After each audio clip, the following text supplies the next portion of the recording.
আসসালামু আলাইকুম রহমতুল্লাহ। বিশ্বজুড়ে যে রাজনীতি চলছে,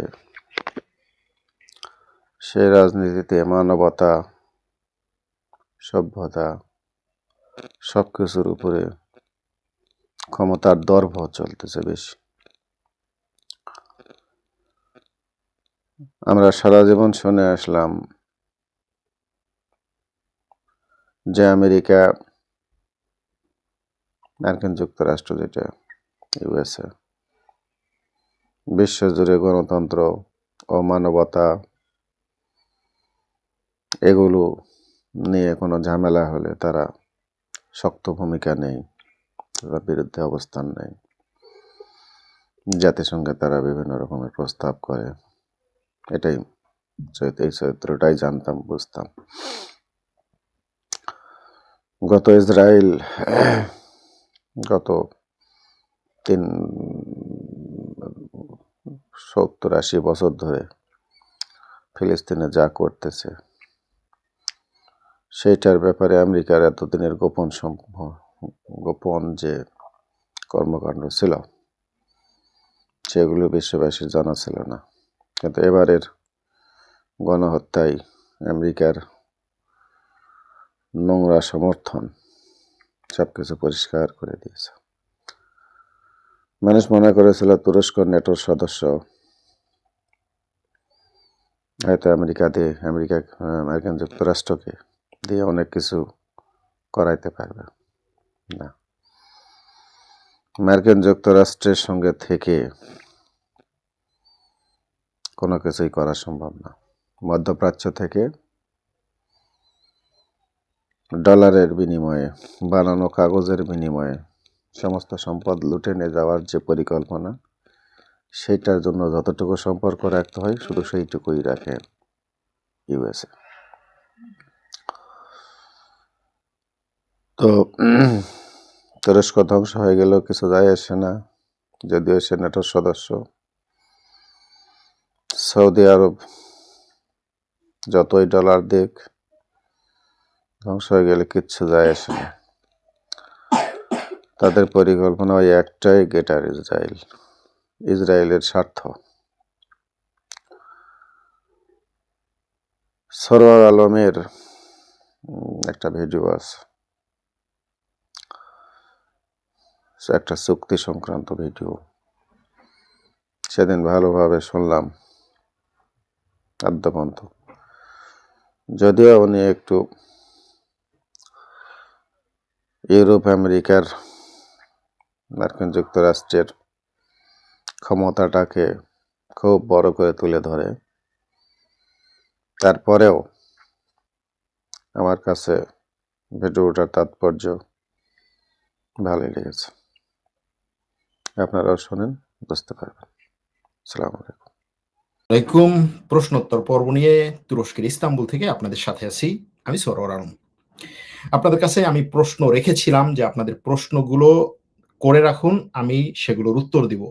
এই কথার উপরে আমাদের ফেসবুক, ইউটিউব এবং টেলিগ্রামে শত শত দর্শক প্রশ্ন করেছেন। তাদের প্রশ্নগুলো থেকে বাছাই করা কিছু প্রশ্নের উত্তর দেওয়ার চেষ্টা করব, এবং এই লাইভে যে যেখান থেকে দেখছেন এবং এই লাইভে যারা প্রশ্ন করবেন তাদের প্রশ্নগুলো থেকেও বাছাই করা কিছু প্রশ্নের উত্তর দিব এবং আমার মন্তব্যগুলো সেই প্রশ্নের উত্তরের সাথে যুক্ত করব।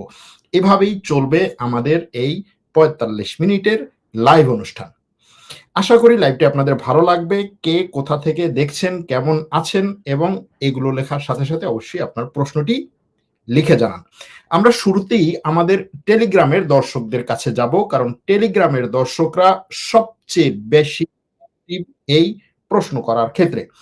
টেলিগ্রামের দর্শক আমরা একই কথা বলেছিলাম, তাদের কাছে আমরা লিখেছিলাম যে আজকের লাইভটি আমরা প্রশ্নোত্তর হিসেবে করব এবং আপনারা অবশ্যই আপনাদের প্রশ্নগুলো লিখে জানান। সেই কথার উপরে আমাদের টেলিগ্রাম দর্শকদের কাছ থেকে যে প্রশ্ন এসেছে সেগুলো আমরা আপনাদের সামনে এভাবেই নিয়ে আসছি। আপনার কোনটা পছন্দ, গণতন্ত্র নাকি খেলাফত? গণতন্ত্র যেহেতু দেখেছি, খেলাফত যেহেতু দেখি নাই, সেহেতু এই দুইটার তুলনা করা একদিক থেকে কঠিন। তবে যতটা আমরা পড়েছি, শুনেছি, খেলাফতের যত পজিটিভ দিকগুলো দেখেছি, সেগুলো অবশ্যই আবার দেখতে ইচ্ছা করে। গাজার যুদ্ধ কি আসলে বন্ধ হবে? গাজা কি শেষ পর্যন্ত থাকবে? গাজা শেষ পর্যন্ত থাকবে। যুদ্ধ খুব দ্রুত বন্ধ হওয়ার সম্ভাবনা নেই। সুদানের গণহত্যা কি বন্ধ হয়ে গেছে? না, সুদানের গণহত্যা বন্ধ হয়নি, সেটা এখনো চলছে এবং পুরোদমেই চলছে। তবে সুদানের সরকারি বাহিনী কিছুটা ভালো অবস্থানে আছে। সুদানের আপডেট মোটামুটি এটা। ভারতীয় বিমান বাহিনীর তেজাস ধ্বংস নিয়ে, তেজাস বিমান ধ্বংস নিয়ে আসলে এরকম বিমান বিধ্বস্ত হতেই পারে, যে কোনো দেশের যুদ্ধ বিমান বিধ্বস্ত হতেই পারে। এটা হচ্ছে দুর্ঘটনা। এই ধরনের দুর্ঘটনায় সমবেদনা জানানো দরকার। তারপরে যেটা, সেটা হচ্ছে এই তেজাস বিমান নিয়ে ভারতের মধ্যেই ব্যাপক পরিমাণে সমালোচনা আছে, এজন্য যে সরকার এই তেজাস বিমানের যে পরিমাণ অ্যাভিওনিক্স, তারপরে হচ্ছে এর এর কোডিং সিস্টেম সহ আরো যেই সমস্ত দিকের উন্নতি দরকার, সেটা করার চেয়ে ভারতের বর্তমান সরকার এটার পিআর বা এটার বিজ্ঞানের দিকে বেশি নজর দিচ্ছে। এরকম সমালোচনাগুলো ভারত থেকে আসছে, যে কারণে এটা আসলে সমালোচনার ঊর্ধ্বে নয়। ভারত সরকারের আসলে এই তেজাস বিমানের আরো উন্নতির দিকে এবং কি কোন ত্রুটির কারণে তেজাস বিমান বিধ্বস্ত হচ্ছে সেগুলো খুঁটিয়ে তারপরে সেটার সমাধান করা উচিত। সশস্ত্র ইসলামিক গোষ্ঠী ও গোয়েন্দা সংস্থা নিয়ে আলাদা একটা ভিডিও দেবেন। আচ্ছা, ঠিক আছে, আমি ভারতের তেজাস দুর্ঘটনা নিয়ে জানতে চাইবে। এটা হচ্ছে দুবাইতে এয়ার শো হয়, বিভিন্ন দেশের বিমান বাহিনী তাদের যুদ্ধ বিমানগুলোর শো দেখায়, লেটেস্ট টেকনোলজির গুলোর শো দেখায় এবং সেটার উপর ভিত্তি করে তারা পরবর্তীতে তাদের এই যুদ্ধ বিমানগুলো, তাদের লেটেস্ট টেকনোলজি, যেই সমস্ত প্রযুক্তি, যে সমস্ত অস্ত্র আছে সেগুলোর বাজারজাত করে। আসলে সেখানে আমেরিকার F-35 যুদ্ধ বিমান উড্ডয়নের পরে, তার শো দেখানোর পরে, জাস্ট হচ্ছে আমেরিকার যুদ্ধ বিমানটি নামার পরেই এই তেজাস যুদ্ধ বিমান উঠছে এবং ওড়ার সময় সে ধসে পড়ে। কোন একটা সমস্যা হয়েছিল বিমানে, সেখান থেকে ধসে পড়ে ধ্বংস হয় বিমানটি, মারা যায় বিমানের পাইলট। গাজায় জায়নবাদী আমেরিকা ইসরায়েলের পরিকল্পনা নিয়ে তুরস্কের ভূমিকা কি বা কি হতে পারে? তুরস্কের যতটুকু মনে হচ্ছে আমার কাছে, সেটা হচ্ছে তুরস্ক ধীরে ধীরে আগানোর চেষ্টা করছে, শক্তি অর্জনের চেষ্টা করছে। এটা তুরস্ক যেমন চেষ্টা করছে, ইসরায়েল আমেরিকা তেমন বুঝছে, এবং চেষ্টা আর বোঝার মাঝখানে অবশ্যই যাওয়া আসা বা ধাক্কাধাক্কি, ঘষাঘষি, দ্বন্দ্ব আছে। আর একটু পরে আসবো। ইসরায়েল কি আসলে তুরস্কে হামলা করবে? ইসরায়েল তুরস্কে হামলা করতে পারে, করার সম্ভাবনা আছে। সেটা হচ্ছে কখন, কিভাবে, কেন, এটা নিয়েও সর্বশেষ যে আমাদের মূল আজকের যে প্রশ্ন, আজকের মূল প্রশ্নটাকে, আজকের মূল প্রশ্ন হচ্ছে আমেরিকা কেন ইসরায়েল যা চায় তাই করে? প্রশ্নটা তো মূল প্রশ্ন ছিল, এটা এক দর্শক করেছেন বা আমরাও করেছি। এটা জায়গায় আসবো। ভাই, চ্যানেলে প্রায় 200 হামাস সদস্যর খবর আছে কি? এই ব্যাপারে আমার লেটেস্ট কোনো খবর নেই। ইসরায়েল আমেরিকা মিলে ইরাককে যে পরিস্থিতি করেছে, ভবিষ্যতে কি ইরানকেও সেই পরিস্থিতি করতে পারে বলে আপনার মনে হয়? আর এত দূর সম্ভব না, সম্ভব না। আমার কাছে মনে হয় ইরানকে নিয়ে সেভাবে করা সম্ভব না। আপনি কেন সৌদি আরবের ভালো বিষয়গুলো তুলে ধরেন না, খালি নিন্দা করেন? এটা আপনি কেন খালি আমার নিন্দা করেন, আমার ভালো জিনিসগুলো দেখেন না? আমি সৌদি আরবের অনেকগুলো ভালো জিনিস, যে জিনিসগুলো ভালো দিক আমার মনে হয়েছে, আমি সেগুলো তুলে ধরেছি, এমনকি সর্বশেষ ভিডিওতেও। সুতরাং আপনি সেগুলো না দেখে কেন শুধু শুধু আমার নিন্দা করেন? বাংলাদেশে আজ ভূমিকম্প হয়েছে, তুরস্ক থেকে আমরা কি কি শিক্ষা নিতে পারি? ভূমিকম্পের জন্য প্রয়োজন অনেকগুলো জিনিস। একটা হচ্ছে জনসচেতনতা। ভূমিকম্পের পরে মানুষজনের ভূমিকম্পের আগে এবং পরে মানুষজনের কিভাবে প্রস্তুতি নেওয়া দরকার, সেটার উপরে একটা সার্বিক প্রশিক্ষণ দরকার। এবং ভূমিকম্পের পরে এই যে উদ্ধার কাজের জন্য যেই ধরনের প্রস্তুতি দরকার, বাংলাদেশের রেড ক্রিসেন্টের সেই ধরনের কোনো প্রস্তুতি আছে বলে আমার কাছে মনে হয় না। এই দিকগুলোতে খবর দেওয়া দরকার। ইউএসএতে কেন কু হয় না? ইউএসএতে কু হয় না কেন? ভালো প্রশ্ন। এটার উত্তর এক কথায় বলা সম্ভব না, তবে এক কথায় যদি বলি, তাদের স্টেট সিস্টেম গুলো এতটাই শক্তিশালী যে এখনো পর্যন্ত কু হওয়ার সম্ভাবনা কম, কিন্তু একেবারে যে হতে পারে না সেরকম না। মালয়েশিয়া থেকে বলছি, তুরস্কের নতুন সামরিক বিষয় থাকলে জানাবেন, এটা পরে আসবে। ইরান কি রাশিয়ার তৈরি সু-35 যুদ্ধবিমান আসলেই ডেলিভারি রিসিভ করেছে? না, করে নাই। সুদান নিয়ে জানতে চাই, বলেছি। আমেরিকাতে কি সিভিল ওয়ার সম্ভাবনা আছে? সম্ভাবনা তো আছেই, সম্ভাবনা সব জায়গায় থাকে। ফেব্রুয়ারিতে বাংলাদেশে নির্বাচন হওয়ার সম্ভাবনা কতটুকু? আমার কাছে মনে হয় সম্ভাবনা অনেক বেশি, আমি আপনাদের মধ্যে দেখছি। আফগানিস্তানের সার্বিক পরিস্থিতি নিয়ে আমরা এখন পর্যন্ত জানা নেই। বাংলাদেশের নগরায়ন নিয়ে কিছু বলবেন দয়া করে? বাংলাদেশের তো নগরায়ন হচ্ছে না। বাংলাদেশে যেটা হচ্ছে সেটা হচ্ছে ধ্বংসস্তূপের মতো সবকিছু নিয়ে এসে নগরে রাখা, এটাকে আমি নগরায়ন বলি না। চীনে কি ইসরায়েলের লবি থাকতে পারে? আপনার ধারণা কি? অবশ্যই চীনে ইসরায়েলের লবি থাকতে পারে এবং সেটা নিয়ে ইসরায়েল কাজ করছে, কিন্তু তারপরেও চীন ইসরায়েলের বিরুদ্ধে বিভিন্ন ধরনের পদক্ষেপ নিচ্ছে, কথা বলছে। কিছু কিছু সময় নিজের দুর্বলতা কাটানোর জন্য অনেক সময় শত্রুর সাথে যেই মিল দিয়ে চলতে হয় এবং তাদের থেকে প্রযুক্তি গ্রহণ করতে হয়, সৌদি কি সে পথে হাঁটতেছে এবং ইসরায়েলের সাথে সৌদির মুসলিমের হয়ে সম্ভাব্য কোন রকম সংঘাতের সম্ভাবনা আছে কি? এরকম সম্ভাবনা নেই। তবে ইসরায়েল এবং সৌদির যে মিল বা সৌদির যে একটা কি বলে সম্পর্ক গড়া হচ্ছে, এটা আসলে অদূর ভবিষ্যতে এই অঞ্চলে ইসরায়েলের বিরুদ্ধে যে দাঁড়াবে তার মাথা বা মস্তিষ্ক কতল করার জন্য বা তাকে হচ্ছে শেষ করার জন্যই এই ধরনের পরিকল্পনাগুলো নিয়ে থাকতে পারে। পাকিস্তানের সাথে আমেরিকার সম্পর্ক দিন দিন ভালো হচ্ছে, এতে কি চীনের পাকিস্তানের সম্পর্কে প্রভাব ফেলবে? আমার কাছে মনে হয় না ফেলবে। ইরান কি রাশিয়া থেকে যুদ্ধ বিমান পেয়েছে? বলেছি। সৌদি আরব, পাকিস্তান কি সৌদি আরবকে পারমাণবিক সহযোগিতা করার সম্ভাবনা আছে? এটা নিয়ে লাইভ করেছি। আজকের লাইভটা 2-3 ঘন্টা করা যায় না? আমার বড় লাইভ নিয়ে অনেকেই সমালোচনা করেন, আপনি জানি না সমালোচনার জন্য বলেছেন নাকি হচ্ছে ভালোবাসার থেকে বলেছেন। ভারতের যুদ্ধ বিমান বিধ্বস্ত হওয়া, এগুলো নিয়ে কৌতুক শুনতে চাই না, আমি এই ধরনের জিনিসগুলো নিয়ে কৌতুক করতে চাই না। বাংলাদেশের তুরস্ক সামরিক সম্পর্কের বর্তমান আপডেট জানাবেন। বর্তমান কোনো আপডেট আমার জানা নেই, তবে দুই দেশ এই সামরিক সম্পর্ক নিয়ে, অর্থাৎ তুরস্ক থেকে কিছু সামরিক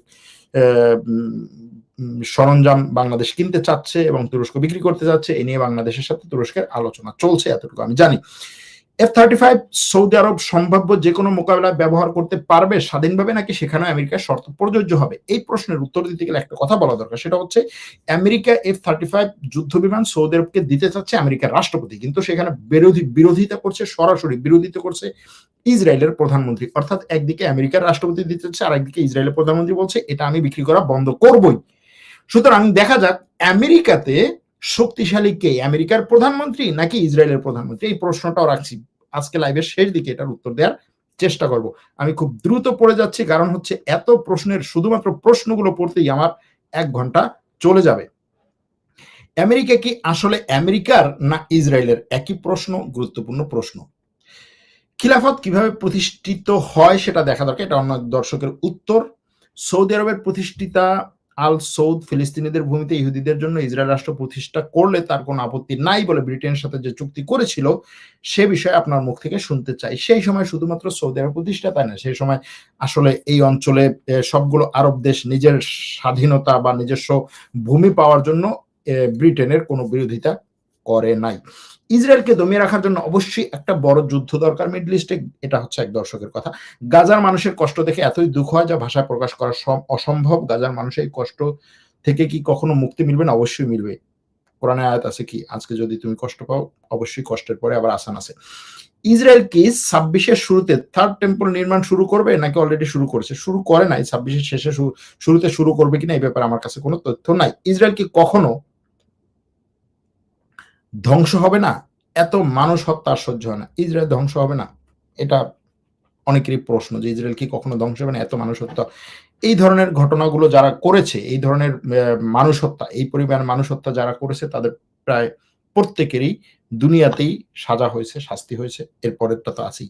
সুতরাং ইসরায়েলের এরকম কিছু হওয়ার সম্ভাবনা আছে, হয়তো আপনি আমি জীবিত থাকাকালীন দেখে যেতে পারি। আমি সবকিছু জানি, শুধু ওনার বিশ্বাস আছে নাকি সেটা জানার জন্য, যাই হোক এটা অন্য প্রশ্ন। সামরিক চুক্তি হয়েছে, এটি কি পাকিস্তান আর তুরস্ক নিয়ে হওয়ার সম্ভাবনা আছে? পাকিস্তান তুরস্ক নিয়ে এই টাইপের সামরিক চুক্তি হওয়ার সম্ভাবনা নেই। ইন্দোনেশিয়া, মালয়েশিয়া, আফ্রিকার কিছু দেশ নিয়ে আমার কাছে মনে হয় না। ইসরায়েলি যুদ্ধ বিমান কালকে সিরিয়া তুরস্ক সীমান্তে টহল দিয়েছে, এটা নিয়ে কিছু বলুন। তারা তো সিরিয়ার ভিতর থেকে তুরস্কেতেই নজরদারি করতে পারছে। হ্যাঁ, ইসরায়েলের যুদ্ধ বিমান সিরিয়ার সীমান্তে টহল দিয়েছে, সিরিয়া তুরস্ক সীমান্তে, এবং সিরিয়ার মধ্যে ব্যাপক পরিমাণে তারা এই যুদ্ধ বিমান উড়িয়েছে বিনা বাধায়, মোটামুটি মানে নেচে গিয়ে যুদ্ধ বিমান উড়িয়ে গেছে। এর দুইটা কারণ, একটা হচ্ছে সিরিয়া ইসরায়েলের যে শর্ত ছিল ইসরায়েল সিরিয়া শান্তি চুক্তির বা ইসরায়েল সিরিয়া সংঘাত কমানোর জন্য, ইসরায়েলের সেই শর্তগুলো সিরিয়া মানে নাই।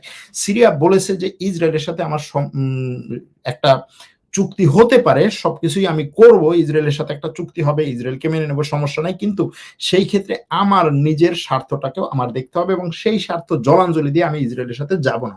সুতরাং ইসরায়েলের যে ব্যাপক পরিমাণে একটা চাপ ছিল, প্রচেষ্টা ছিল যে সিরিয়া যা বলবো তাই মেনে নেবে, সেটা না হওয়ার কারণে এখন ইসরায়েল দুইভাবে চেষ্টা করছে। একটা হচ্ছে সিরিয়ার সরকারের উপরে চাপ সৃষ্টি করে সিরিয়ার সরকারের অধীনে যে জায়গাগুলো আছে সেগুলোর উপরে বিভিন্নভাবে আক্রমণ করার পরিকল্পনা করে। দ্বিতীয় হচ্ছে সিরিয়ায় যে পিকেকে ওয়াইপিজি সশস্ত্র গোষ্ঠীটি আছে তাদেরকে সিরিয়ার সরকারের বিরুদ্ধে লেলিয়ে দিয়ে এই দুইভাবে সিরিয়ার সরকারকে এবং তুরস্ককে সেখানে একটা কোণঠাসা করার চেষ্টা করছে, যাতে ইসরায়েলের সব শর্তগুলো সিরিয়া মেনে নিতে বাধ্য হয়। আমি ইউএসএ থেকে আপনার ভিডিও দেখি, ঘুম ভেঙে গেলে টেলিগ্রামের সংবাদগুলো পড়ি। এরকম বহু দর্শক আছেন বিভিন্ন দেশে যারা ঘুম ভেঙে গেলে সংবাদগুলো পড়েন, রাতে যদি কোনো কারণে ঘুম ভেঙে যায় তখন পড়েন, সকালে উঠলে পড়েন। সব দর্শকদেরকেই আমরা ধন্যবাদ জানাচ্ছি এবং অবশ্যই আপনাদের এই যে পড়ার কারণেই আমরা আসলে এই টেলিগ্রামকে এতটা অ্যাক্টিভ রাখতে পারি। ইস্তাম্বুল চ্যানেলের কি অবস্থা? ইস্তাম্বুল চ্যানেলে আসলে কোনো অবস্থান নেই যদি সরাসরি বলি। এই প্রজেক্ট এখনো পর্যন্ত বলা যায় শুরুই হয় নাই, শেষ হবে কি। আমি সেখানকার কিছু ভিডিও করেছিলাম, আপনাদেরকে যদি সুযোগ পাই দেখানোর চেষ্টা করব। আমেরিকা ওপেন মধ্যপ্রাচ্যে যুদ্ধ জড়ালে পৃথিবীতে আনুমানিক কতগুলো দেশ তার পাশে দাঁড়াবে? 100 নাকি আরো বেশি? 100 দেশ দাঁড়াবে না, 4-5টা দেশ তার পাশে দাঁড়ালেই যথেষ্ট। রাশিয়া ইউক্রেন যুদ্ধের ফলাফল কি হতে পারে? এখন যে পরিস্থিতি তাতে বোঝা যায় যে রাশিয়া ইউক্রেন যুদ্ধের ফলাফল হতে পারে রাশিয়া এই যুদ্ধে তার যে চাওয়া পাওয়া সেগুলোকে সে পূরণ করানোর চেষ্টা করবে। ইসরায়েল ইরানে হামলা করার সম্ভাবনা কতটুকু? আপাতত খুব বেশি একটা দেখছি না।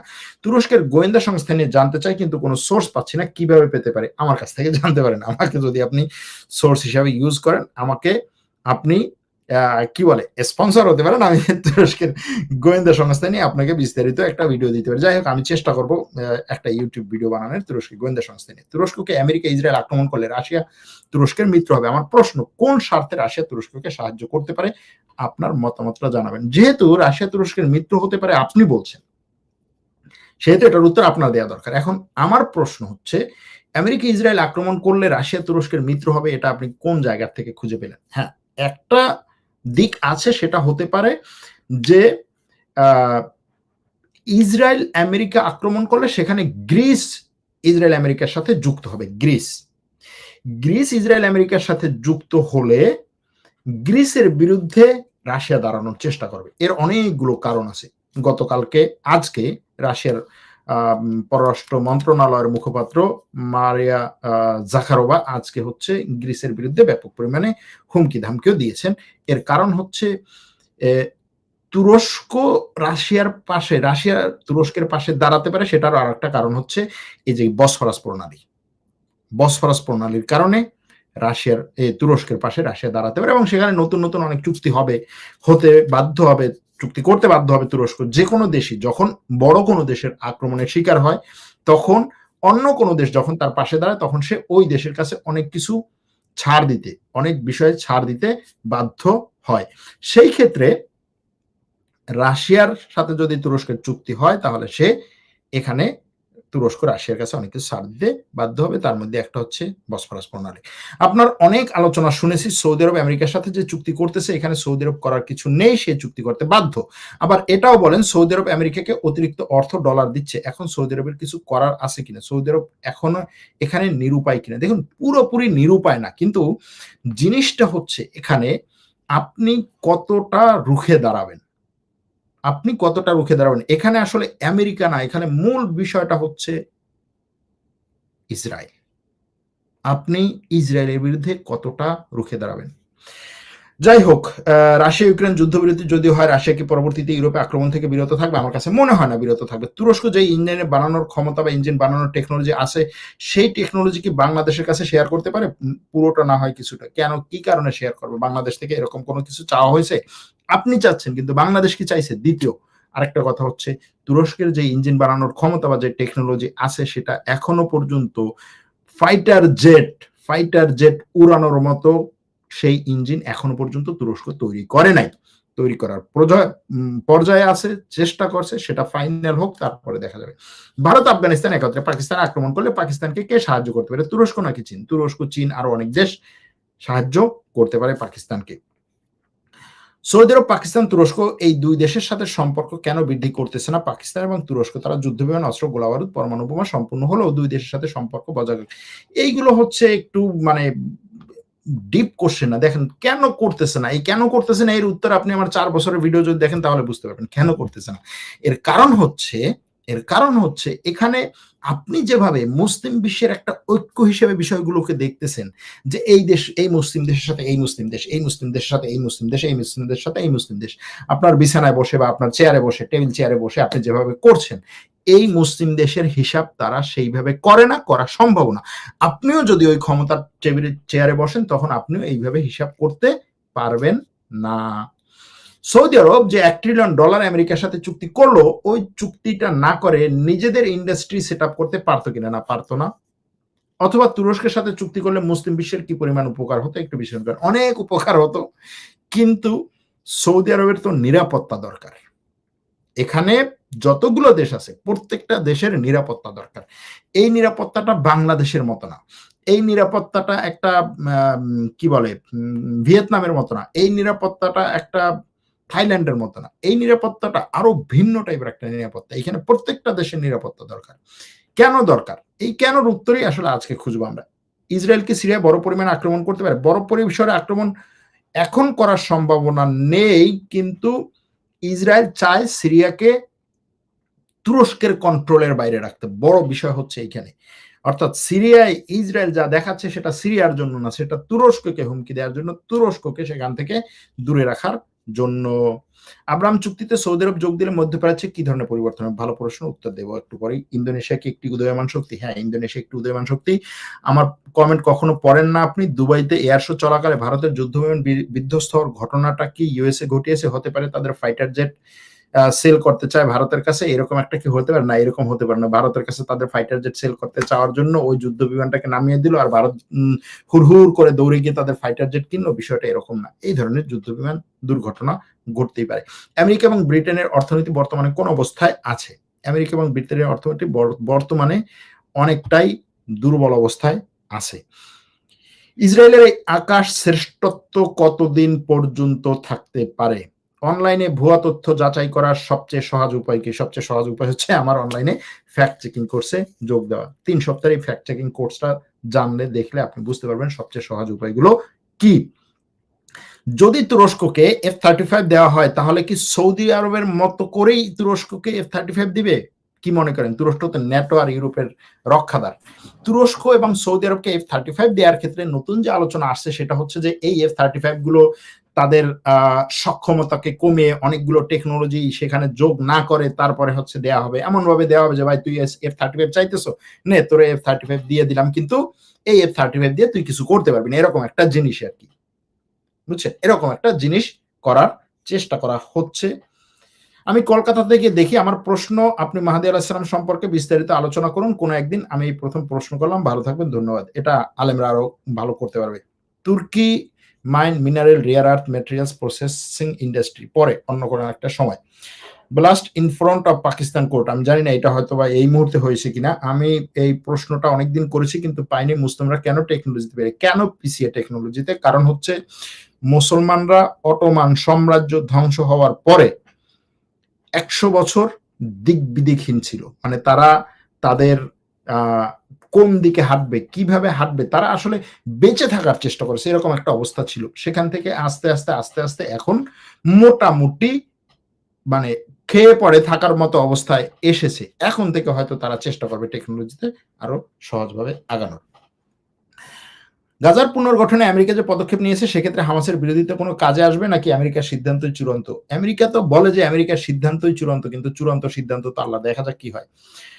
আপনার লাইভ না দেখলে দিনটা অপূর্ণ থেকে যায় মনে হয়। আপনার বিশ্লেষণ গঠনমূলক এবং বাস্তবতার সাথে অনেক মিলে যায়। সবচেয়ে সঠিক কথা হলো আপনি ইমোশনাল ভিডিও করেন না, তাই মনে তৃপ্তি পায়। অসংখ্য ধন্যবাদ। আপনার এই কথা আমাদের আরো অনেক দর্শকের মনের কথা। রাশিয়া নিয়ে ব্রিটিশ গোয়েন্দা সংস্থাদের অপারেশন আনথিঙ্কেবল সম্পর্কে জানতে চাই। এটা সম্পর্কে আমার কোনো ধারণা নাই, সত্য কথা যেটা। ব্রিটিশরা কি আমেরিকার এই শান্তি প্রস্তাব মেনে নিবে? কারণ এর আগেও তুর্কিদের ফাইনাল করা শান্তি প্রস্তাব ব্রিটিশরা জেলেনস্কিকে দিয়ে ভেঙে দিয়েছে।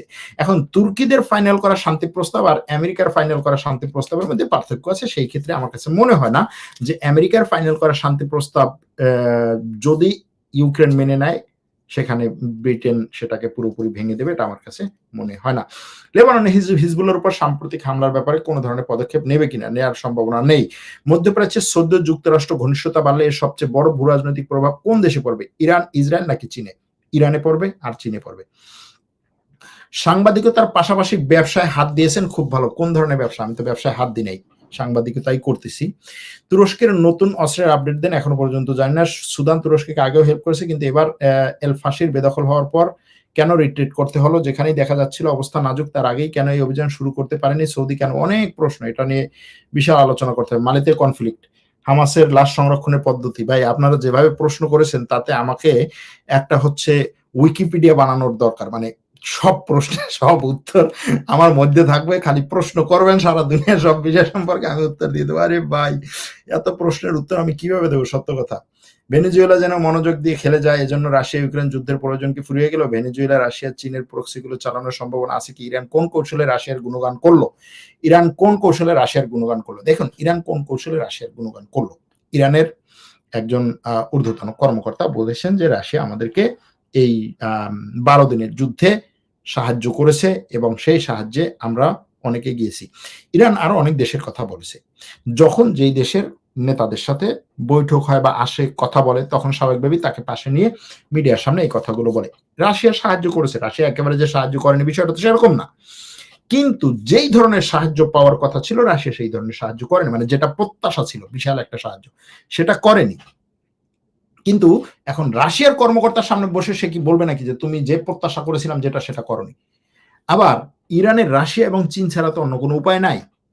যে কারণে রাশিয়া যতটুকুই সাহায্য করুক সেটা নিয়েই ইরানের সন্তুষ্ট থাকতে হবে এবং পরবর্তীতে ভবিষ্যতে আরো বেশি সাহায্য পাওয়ার জন্য চেষ্টা করতে হবে। এজন্য ইরানের এই যে টেকনোলজিগত যত বিষয়গুলো আছে, এক্ষেত্রে রাশিয়া এবং চীন ইরানের জন্য বড় দুইটা গুরুত্বপূর্ণ রাষ্ট্র। সৌদি ইরানের চুক্তির বিষয়ে সাহায্যের ব্যাপারে কি জানিয়েছে? আমি দেখি আপনার লাইভ তুর্কি সাইপ্রাস থেকে। তুর্কি লিরার মান কেন দিন দিন নেমে যাচ্ছে? তুর্কি লিরার মান তো আমার মনে হয় আর কিছুদিন পরে বাংলাদেশের টাকার মতোই হয়ে যাবে। এখন মনে হয় কত, 2 টাকা 80 পয়সা 1 লিরা।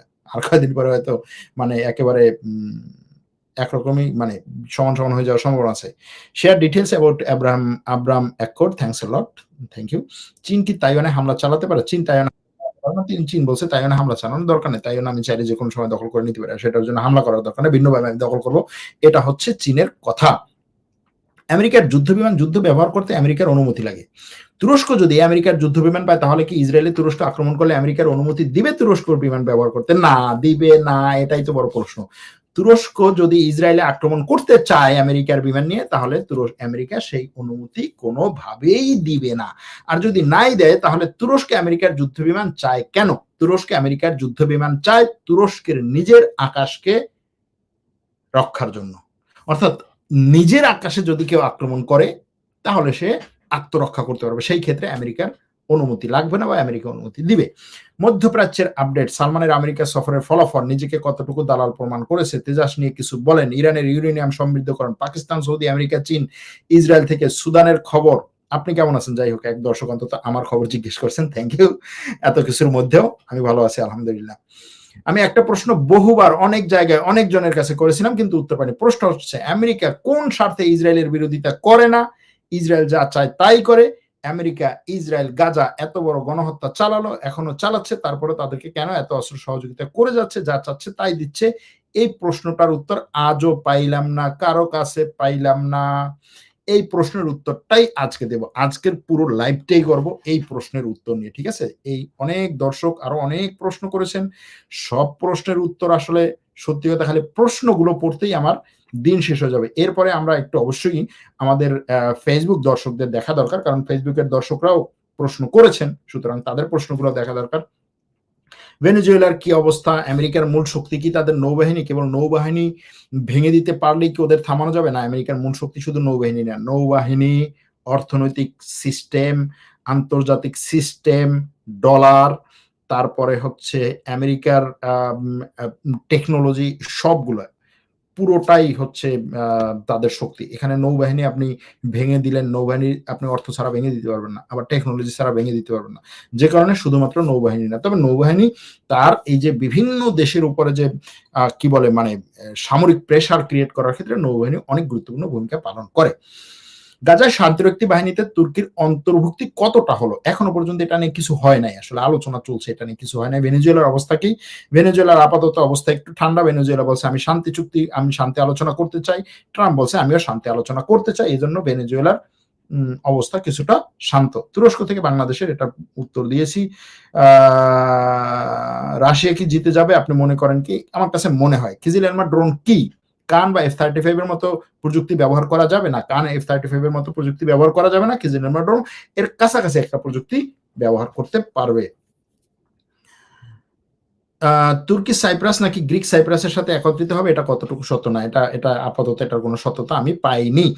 বাংলাদেশের বন্দর ইস্যু আর পাহাড় ইস্যু নিয়ে আলোচনা চাইছি। রাশিয়া এবং ইউক্রেন যুদ্ধে রাশিয়া কতটুকু লাভ হলো? কোন কোন বিষয়ে লাভবান হলো? ক্ষতির পরিমাণটা কি? উরে ভাই! কতটুকু লাভ হলো? 20% লাভ হলো। কোন কোন বিষয়ে লাভ হলো? রাশিয়া ইউক্রেনের জায়গা পেয়েছে, ইউক্রেনের শক্তি কমিয়েছে, ইউক্রেনকে এখন যদি চুক্তি হয় তাহলে আরো বাকিগুলো বলা যাবে। মুসলমানদের করুণ দশা কিভাবে মুক্তি পাবে? মুসলমানদের করুণ দশা থেকে মুক্তি পেতে হলে আগে করুণ দশার কারণ খুঁজে বের করতে হবে, তারপরে সেখানে ঔষধ লাগাতে হবে। আগে আপনার হচ্ছে চিকিৎসা করার আগে সমস্যাটা কি সেটা খুঁজে বের করতে হবে। তুরস্ক যেভাবে বিশ্বের বাজারে হাঁটি হাঁটি পাপা করে অস্ত্রের বাজারে প্রবেশ করছে, এই বিষয়ে পশ্চিমা বর্তমান ভবিষ্যৎ কি পদক্ষেপ নেবে বলে আপনি মনে করেন? দেখা যাচ্ছে ছোট বড় অনেক ইউরোপীয় কান্ট্রি তুরস্কের কাছ থেকে অস্ত্র কিনতেছে। এই ক্ষেত্রে ক্রেতা দেশও কি কোনো সমস্যার সম্মুখীন হবে? ভালো প্রশ্ন। এরকম বহু প্রশ্ন করেছেন অনেক দর্শক। আবার আরো কিছু প্রশ্ন করেছেন ইউটিউবে আমাদের দর্শকরা। ইউটিউবের প্রশ্ন প্রায় একই রকম, একই ধরনের। এক দর্শক বলেছেন আপনার জন্য 24 ঘন্টা 7 দিন 365 দিন অপেক্ষায় থাকি। আমিও আপনাদের জন্য অপেক্ষায় থাকি সবসময়। কখন আপনাদের সামনে আসবো, কখন আপনাদের সাথে কথা বলবো, আলোচনা করব। এই যে কথাগুলো বলতেছি এটা তো মনে হয় যে আপনাদের সাথেই কিন্তু আপনাদের সামনাসামনি কথা বলেছি। সরার ভাইয়ের কাছে আমার অনুরোধ রইল, বাংলাদেশ নিয়ে আলোচনা চাই। আমার দেশের মানুষ যতই খারাপ হোক এটা আমার জন্য আপনার জন্য অর্পিত দায়িত্ব। আমি জানি আপনিও দেশকে আমার চাইতে অনেক বেশি ভালোবাসেন। ভুল বলে থাকলে ক্ষমা প্রার্থী। শুভ দৃষ্টির উদয় হোক সবার। Thank you. এরকম অনেক প্রশ্ন প্রায় একই টাইপের প্রশ্ন বহু দর্শক করেছেন। এবার আসি আমাদের আসল আলোচনায়। যাই হোক 700-800 দর্শক এখন আমাদের লাইভে আছে। আসল আলোচনায় আসতে পারি। আসল আলোচনাটা কি? আসল আলোচনাটা হচ্ছে ইসরায়েলকে কেন আমেরিকা সবকিছুতে বিনা প্রশ্নে সাপোর্ট দিয়ে যাচ্ছে। এই কথাটার অনেকগুলো বিষয়কে সামনে নিয়ে এসে এটার উত্তর দেওয়া সম্ভব। তবে যদি শুধুমাত্র আপনি একটা জিনিস দেখেন, একটা জিনিস কি সেটা? ইসরায়েলের প্রধানমন্ত্রী বলেছেন যে যদি আমেরিকা F-35 যুদ্ধ বিমান তুরস্ককে এবং সৌদি আরবকে দিতে চায় তাহলে আমি সবকিছু দিয়ে সেটা ঠেকিয়ে দেব এবং আমেরিকার রাষ্ট্রপতি কোনোভাবেই এটা যেন না দিতে পারে সেটার জন্য আমি সর্বোচ্চ কাজ করব। এবং দিন শেষে গিয়ে দেখবা যে আসলে আমেরিকা এই F-35 যুদ্ধ বিমান দেয় নাই। এখন বুঝুন তাহলে ট্রাম্পের সামনে কিভাবে ইসরায়েলের প্রধানমন্ত্রী এই ধরনের হুমকি দিয়ে কথা বলে এবং সাহসটা পায় কোত্থেকে? যেখানে ট্রাম্প বলছে যে আমি দিতে চাই দেব, সেখানে ইসরায়েলের প্রধানমন্ত্রী বলছে আমি ঠেকিয়ে দেব এবং আমি ঠেকাতে সফল হব। সেখানে ইসরায়েলের প্রধানমন্ত্রী একটা শব্দ, একটা টার্ম ব্যবহার করছে। তার কথা হচ্ছে আমেরিকা আমার কথা মানতে বাধ্য, শুনতে বাধ্য, সেইভাবে কাজ করতে বাধ্য, বিশেষ করে এই সামরিক অস্ত্র বিক্রির ক্ষেত্রে। কারণ কি? কারণ হচ্ছে আমেরিকা আমার সাথে কোয়ালিটেটিভ মিলিটারি এজ QME চুক্তি করেছে, সেই চুক্তি অনুযায়ী আমেরিকা আমার কথা শুনতে বাধ্য। তাহলে প্রশ্ন হচ্ছে এই কোয়ালিটেটিভ মিলিটারি এজ কি জিনিস?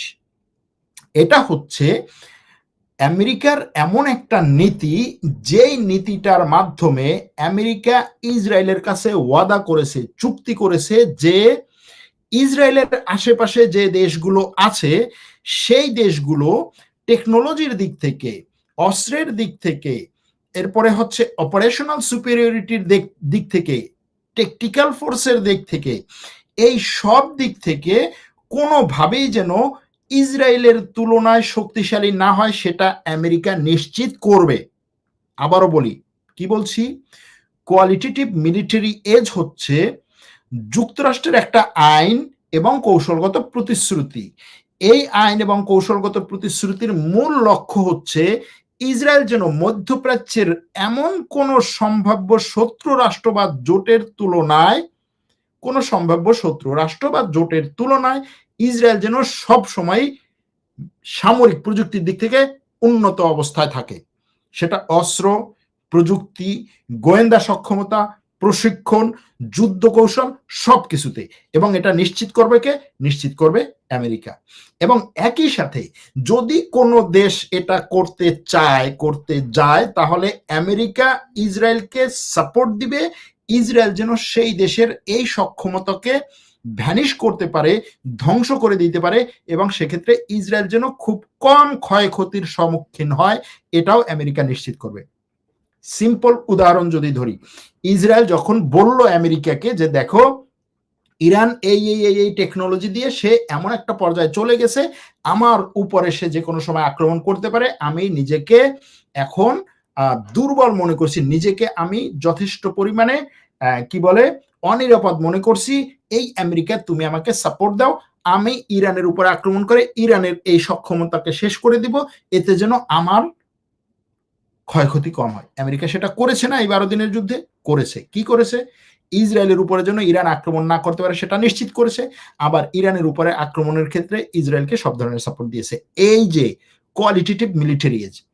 আবার কি এটার আরেকটা কি আছে, সেটা হচ্ছে যে ইসরায়েল শুধু অস্ত্রের সংখ্যার দিক থেকেই শুধু না, গুণগত মানের দিক থেকেও যেন শ্রেষ্ঠত্ব অর্জন করতে পারে সেটা নিশ্চিত করা। যেমন ধরুন F-35 যুদ্ধ বিমান, iron dome air defence system, David's sling air defence system, cyber যুদ্ধের ক্ষমতা, উপগ্রহ, গোয়েন্দা ব্যবস্থা, এই সব কিছুতে ইসরায়েল যেন সবার উপরে থাকে, আমেরিকা সেটা নিশ্চিত করতে বাধ্য।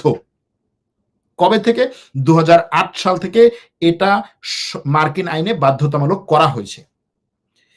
এবং মধ্যপ্রাচ্যের যে কোনো দেশের কাছে অস্ত্র বিক্রির ক্ষেত্রে, মিশর, সৌদি আরব, সংযুক্ত আরব আমিরাত, এই সমস্ত দেশের ক্ষেত্রে অস্ত্র বিক্রি করার আগে মার্কিন প্রেসিডেন্টকে এই আইনের আন্ডারে এটা প্রমাণ করতে হবে যে এই অস্ত্র কোনোভাবেই ইসরায়েলের শ্রেষ্ঠত্বের উপরে হুমকি হবে না এবং ইসরায়েলের শ্রেষ্ঠত্বের কোনো ক্ষতি করবে না। কি বুঝলেন? ট্রাম্প এখন যদি বলে যে আমি F-35 যুদ্ধ বিমান বিক্রি করব সৌদি আরব এবং তুরস্কের কাছে, ট্রাম্পের প্রমাণ করতে হবে ইসরায়েলের লবির কাছে, মার্কিন কংগ্রেসের কাছে, মার্কিন সরকারের কাছে, মার্কিন সিনেটের কাছে, মার্কিন প্রতিরক্ষা মন্ত্রণালয়ের কাছে ট্রাম্পের প্রমাণ করতে হবে যে এই F-35 যুদ্ধ বিমান বিক্রি করার মাধ্যমে ইসরায়েলের শ্রেষ্ঠত্বে কোনো ধরনের আঘাত আসবে না। অর্থাৎ ইসরায়েলের কাছে এর থেকেও অনেক শ্রেষ্ঠ বিমান আছে।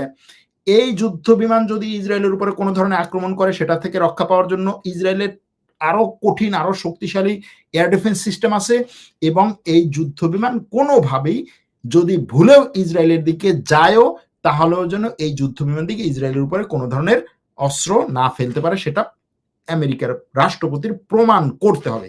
বুঝতে পারছেন? গেল এটা। এরপরে ইসরায়েল এবং যুক্তরাষ্ট্রের এই যে চিন্তা, এই যে দৃষ্টিভঙ্গি সাপোর্ট দিচ্ছে আরো কি কি জিনিস, এই দৃষ্টিভঙ্গি সাপোর্ট দিচ্ছে আরো অনেকগুলো জিনিস। যেমন ধরুন, কোত্থেকে আসছে, যখন 1967 সালে এবং 1973 সালে আরব ইসরায়েল যুদ্ধ শুরু হয়, তখন আমেরিকা ইসরায়েলকে সাপোর্ট দিচ্ছে সব নিয়ে। কেন সাপোর্ট দিচ্ছে? কারণ হচ্ছে তখন স্নায়ুযুদ্ধ চলে বা শীতল যুদ্ধ চলে আমেরিকা এবং রাশিয়ার, সোভিয়েত ইউনিয়নের মধ্যে। সোভিয়েত ইউনিয়ন আমেরিকার বিপক্ষে যে আছে তাদেরকে সাপোর্ট দিচ্ছে, আর আমেরিকা তার পক্ষের দেশগুলোকে সাপোর্ট দিচ্ছে। এটা পুরো এই স্নায়ুযুদ্ধ চলার সময় চলেছিল, যে কারণে এই ইসরায়েল আরব যুদ্ধে আরব দেশগুলোর অনেক ঘনিষ্ঠ হয়েছিল তখন সোভিয়েত ইউনিয়ন। এবং আপনারা জানবেন যে ইসরায়েল আরব যুদ্ধে যেই আরব দেশগুলো, সেই দেশগুলোর যেই নেতারা ইসরায়েলের বিরুদ্ধে যুদ্ধ করেছে তারা কিন্তু প্রায় সবই ছিল হচ্ছে কমিউনিস্টপন্থী, সোভিয়েতপন্থী। তারা ব্যাপক পরিমাণে প্যান ইসলামিজম, প্যান আরব, এই প্যান আরব চিন্তাভাবনা ছিল, কিন্তু প্যান ইসলামিক চিন্তাভাবনা ছিল না। মানে তারা হচ্ছে ইসলামিক দৃষ্টিকোণ থেকে ইসরায়েলের বিরুদ্ধে ঝাঁপিয়ে পড়ে নাই। তারা তাদের আরব জাতীয়তাবাদ এবং সোভিয়েত ইউনিয়নের যে দৃষ্টিভঙ্গি, সেই দিক থেকে তারা ইসরায়েলের বিরুদ্ধে যুদ্ধ করেছে। তো সেই সময়ে ইসরায়েল আমেরিকাকে বুঝিয়েছে যে আমার চেয়ে শক্তিশালী রাষ্ট্র যদি এখানে কোনোটা হয় তাহলে আমার অস্তিত্ব থাকবে না, আর আমার অস্তিত্ব যদি না থাকে তোমার স্বার্থ এখানে থাকবে না। এটা করার পরে তারা কি করেছে? চুক্তি করেছে। তখন থেকেই বিশেষ করে লিন্ডন জনসন আমেরিকার প্রেসিডেন্ট, তারপর থেকে প্রত্যেকটা আমেরিকার প্রেসিডেন্ট নির্বাচিত হওয়ার পর সে শপথ করে যে আমি শপথ করলাম ইসরায়েলের শ্রেষ্ঠত্ব রক্ষার জন্য আমি আমার রাষ্ট্রপতির ক্ষমতায় থাকাকালীন সবসময় কাজ করব। বুঝছেন? এরপরে কি বললাম? 2008 সালে তারা চুক্তি করেছে। কি চুক্তি করেছে? 2008 সালে আমেরিকার কংগ্রেস একটা আইন পাশ করেছে। আইনটা হচ্ছে arms export control act, AECA। এই আইনের মাধ্যমে তারা আমেরিকার প্রেসিডেন্টের হাত পা বেঁধে দিয়েছে যে প্রেসিডেন্ট চাইলেই অন্তত ইসরায়েলের আশেপাশে যে দেশগুলো আছে সেই সব দেশে ইচ্ছা মতো অস্ত্র বিক্রি করতে পারবেন, অন্য দেশে পারবে। ধরেন প্রেসিডেন্ট যদি চায় তাহলে ভারতের কাছে ওই একই অস্ত্র বিক্রি করতে পারবে, তুরস্কের কাছে পারবে না। ইসরায়েলের আশেপাশে যে দেশ আছে সেগুলোর কাছে পারবে না। ইসরায়েল যদি ভেটো দেয় তাহলে প্রেসিডেন্ট সেখানে এই অস্ত্র বিক্রি থেকে সরে আসতে বাধ্য এই আইনের আন্ডারে। মধ্যপ্রাচ্যে ইসরায়েল ছাড়া অন্য যে কোনো দেশে অস্ত্র বিক্রির ক্ষেত্রে এই আইন প্রয়োগ করা বাধ্যতামূলক। তাহলে এই আইনের আন্ডারে কি আছে? এই আইনে ইসরায়েলের কাছে এই দেশগুলোর কাছে অস্ত্র বিক্রির আগে তারা একটা বিস্তারিত রিপোর্ট তৈরি করতে হবে যে এই অস্ত্র বিক্রির মাধ্যমে ইসরায়েলের নিরাপত্তা, ইসরায়েলের শ্রেষ্ঠত্ব কোনোভাবে হুমকির মধ্যে পড়বে না। এটার ব্যাপক একটা রিপোর্ট দরকার। সেই রিপোর্টের পরে সাথে কি আসবে? ইসরায়েল যদি কোনোভাবে অল্প একটু যদি হুমকির মুখে পড়ে তাহলে সেই হুমকি মোকাবেলায় ইসরায়েলের ক্ষমতা কি আছে সেটা যদি যথেষ্ট মনে না হয় তাহলে আগে ইসরায়েলের সক্ষমতা বাড়াতে হবে, তারপরে ওই অস্ত্র বিক্রির অনুমতি আসবে। এই জিনিসগুলোর পরে কি করেছে? 2014 সালে ইসরায়েল এবং আমেরিকা স্ট্র্যাটেজিক পার্টনারশিপ চুক্তি করেছে, যেটার মাধ্যমে এই চুক্তিটার পরিধিটাকে আরো বাড়ানো হয়েছে। ঠিক আছে? এরপরে 2016 সালে আরেকটা MOU স্বাক্ষরিত হয়েছে এই চুক্তির ফ্রেমওয়ার্কে আরেকটু বাড়ানোর জন্য। ইসরায়েল বলেছে যে তুমি যেভাবে হচ্ছে শুধুমাত্র অন্যের কাছে অস্ত্র বিক্রি বন্ধ করে দিয়েছো, তাতে তো তারা অস্ত্রের দিক থেকে আগানো বন্ধ করে না, তারা অন্যের কাছ থেকে কিনতেছে, তারা নিজেরা তৈরি করতেছে। সুতরাং শুধুমাত্র অস্ত্র বন্ধ করলে হবে না, তাহলে কি দরকার? আমাকে সামরিকভাবে সহযোগিতা করা দরকার, যেন আমি আরো বেশি অস্ত্র এবং টেকনোলজি তৈরি করতে পারি নিজের দেশে। সেজন্য তুমি আমাকে টাকা দিবা। কত টাকা দিবা? $38 বিলিয়ন দিবা আগামী 10 বছরে, 2016 সাল থেকে 2026 সাল পর্যন্ত। শুধুমাত্র তাই না, যৌথভাবে সামরিক মহড়া করতে হবে। তোমার কাছ থেকে একেবারে লেটেস্ট টেকনোলজি যেটা তুমি অন্য কোনো দেশের কাছে ট্রান্সফার করো না সেটা আমার কাছে ট্রান্সফার করতে হবে। এবং আমার এই যতগুলো অস্ত্র চুক্তি আছে, এই অস্ত্র চুক্তি বা নতুন যত অস্ত্র চুক্তি হবে এই ক্ষেত্রে কেউ ভেটো দিতে পারবে না, সেটা নিশ্চিত করতে হবে। বুঝতে পারছেন? এই চুক্তিগুলো আমেরিকা এবং ইসরায়েলের মধ্যে আছে। এরপরেও আরো আছে যে এই যে চুক্তি, অর্থাৎ আমেরিকা ইসরায়েল একত্রে ইসরায়েলকে শক্তিশালী করবে, এটা শুধুমাত্র যে এই অঞ্চলে যার কাছে যতগুলো যুদ্ধ বিমান আছে ইসরায়েলের কাছে তার চেয়ে বেশি যুদ্ধ বিমান থাকবে শুধু এটা না। তুমি মানে বিষয়টা হচ্ছে এরকম যে প্রেসিডেন্টের একটা রিপোর্ট তৈরি হলো যে ঠিক আছে আমি অমুক দেশের কাছে কয়েকটা যুদ্ধ বিমান তৈরি করি, তোমার তো যুদ্ধ বিমান অনেক বেশি, সেটা বললেও হবে না। শুধু সংখ্যার দিক থেকে না, কোয়ালিটির দিক থেকেও তার থেকে উচ্চ থাকতে হবে, মানে তার কাছাকাছি কেউ থাকতে পারবে না, সংখ্যা এবং কোয়ালিটি। এজন্য ইসরায়েলের কথা হচ্ছে আমি F-35 পাবো কিন্তু অন্য কেউ পাবে না। আমি থার্ড এয়ার ডিফেন্স সিস্টেম পাবো, কিন্তু অন্য কেউ পাবে না। আমি আয়রন ডোম তৈরি করব তোমার সাথে একত্রে, কিন্তু এটা অন্য কাউকে এই অঞ্চলে অন্তত দিতে পারবে না। তো এই যে কিউএমই, এই কিউএমই এমন একটা চুক্তি যেটা ব্যবহার করে ইসরায়েল স্পষ্টভাবে আমেরিকাকে এটা বলে, বা ইসরায়েল নিজেও বলে যে আমি নিজের জন্য হুমকি হবে এমন কোন দেশের কাছে আমেরিকা যুদ্ধ অস্ত্র বিক্রি, মানে এরকম কোন অস্ত্র বিক্রি করতে পারবে না। এর বাইরে ছোট ছোট অস্ত্র বিক্রি করুক, আমেরিকা তো অস্ত্র বিক্রি করতে হবে, এক। দ্বিতীয় হচ্ছে, বিক্রি করলেও নিশ্চিত করতে হবে যে ইসরায়েলের উপরে এই অস্ত্রগুলো দিয়ে কোনো আক্রমণ আসবে না, দুই। তৃতীয় হচ্ছে, ইসরায়েলের কাছে অস্ত্রের টেকনোলজি ট্রান্সফার করতে হবে। চতুর্থ হচ্ছে, ইসরায়েল যদি না চায়, আমেরিকা ওই সব দেশকে, ইসরায়েল যদি চায় যে এই দেশের উপরে আমেরিকা নিষেধাজ্ঞা দিক, আমেরিকা সেই দেশের উপরে নিষেধাজ্ঞা দিতে বাধ্য।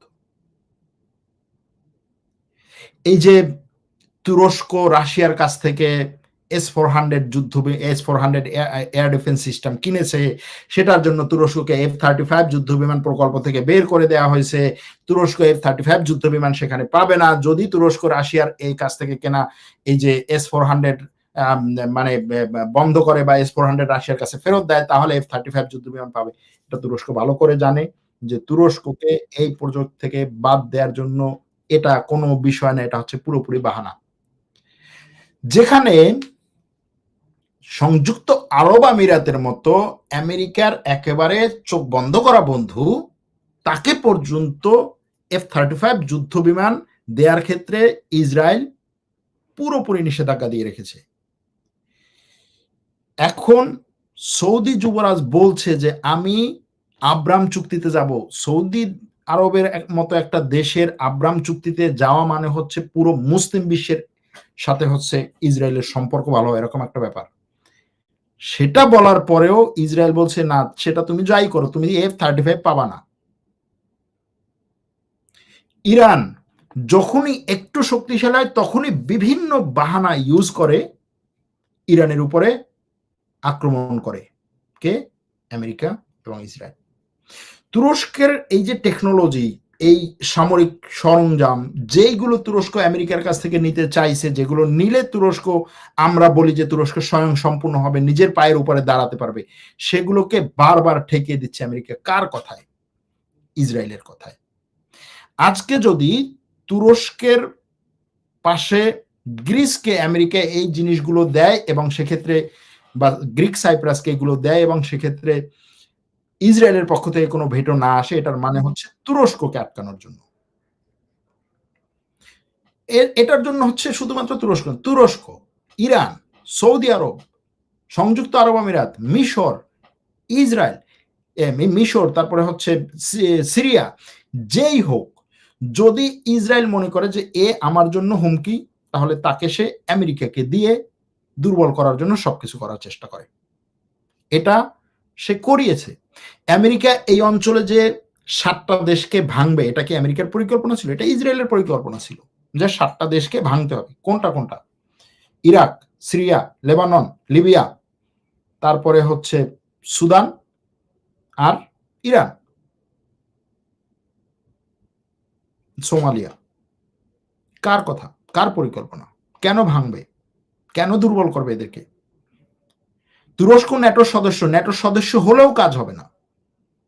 তুরস্কের উপরে, তুরস্কের অস্ত্রের উপরে আমেরিকার পরিপূর্ণ দখল নাই। আমেরিকার পরিপূর্ণ দখল না থাকা মানে হচ্ছে তুরস্কের জন্য ইসরায়েলের জন্য তুরস্ক একটা অদূর ভবিষ্যতে হুমকি হতে পারে।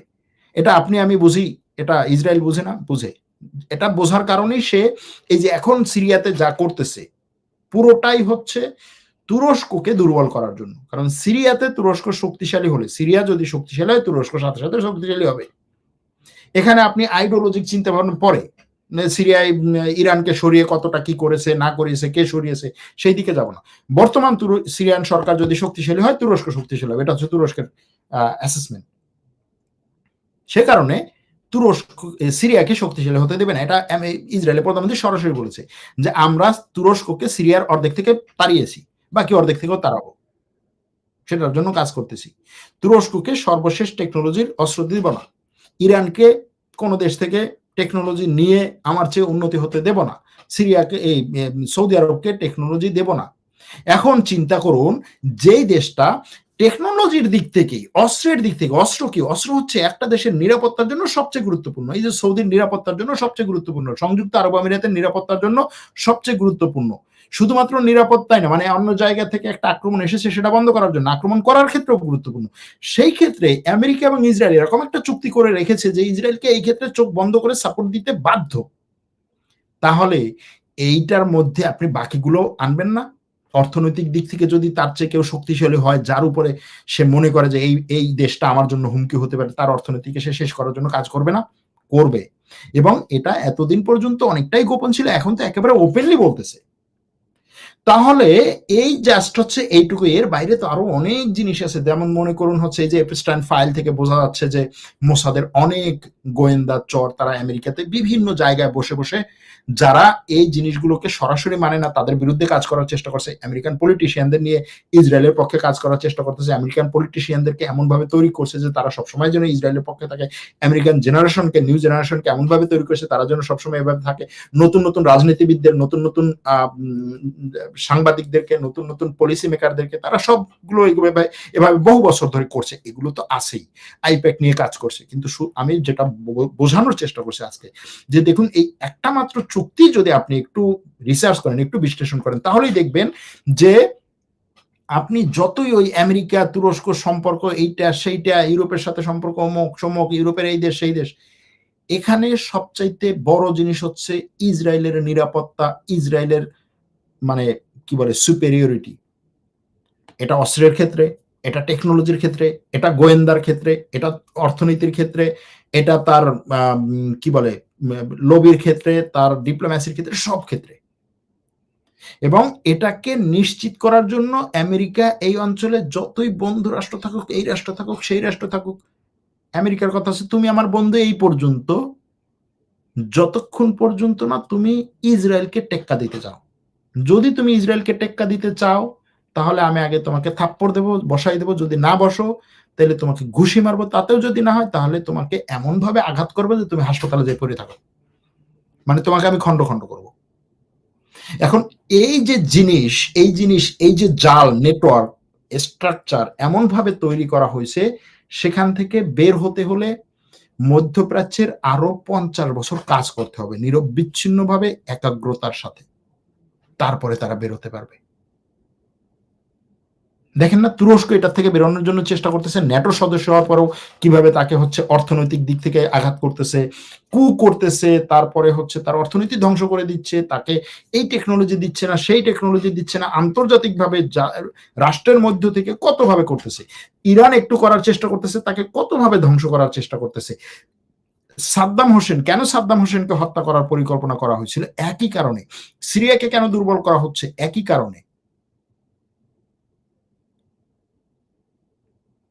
সুতরাং আমার মনে হয় আপনাদের যতগুলো প্রশ্ন ছিল সবগুলো প্রশ্নের উত্তর আপনারা এই একটা জিনিসের মধ্যে পেয়ে যাচ্ছেন।